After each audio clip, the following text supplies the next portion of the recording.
what do you think we're getting wrong in the thing has become so poisoned politically that it's almost impossible for anyone to say anything that's sort of sensible about this anymore, and that may go on, and that's a very despairing sort of thing. There are two things, and I think Paul has slightly different views about this, but let me try them, and then we could go back. Economists think that if you have more of anything, you increase supply, its price will go down, except when we're talking about people. And economists have a hard time admitting that when it comes to immigrants, that immigrants might lower the wage.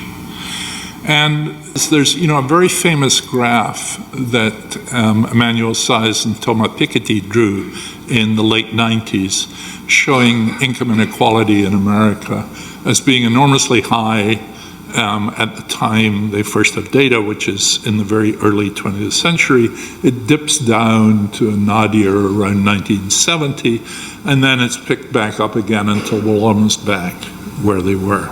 There's another graph that looks hugely like that, which is the graph of the fraction of American residents who were foreign-born.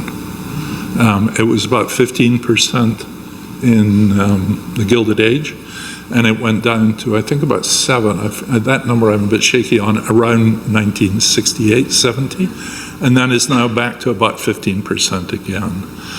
Now, the historian Jeff Cowie has a wonderful book in which he argues that the great migration of African Americans from the rural South to factories in the North could not have happened without the mid-century immigration restriction, because the factory owners would rather have brought in Serbs or Italians or Germans or Irish, but they weren't available because there were incredibly strict immigration restrictions.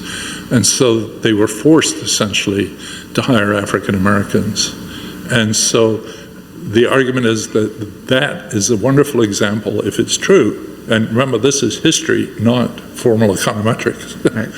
If it's true, then that restriction of immigration brought up some of the worst treated people in America and really changed their lives in a really, really very positive way. I used to believe that story myself, at least to some extent. I sort of don't believe it, but only sort of believe it now, because there's some evidence, and immigrants do take very different jobs from native-born Americans. But one of the arguments you hear all the time is immigrants take jobs that Americans won't take. Those people, anyone who says that should be thrown away, should be discarded and yelled at, unless they mention something about wages. Because the question is, you can't say Americans won't take that job. If you paid them enough, they would take that job. So that's one of the things you learn in Economics 101.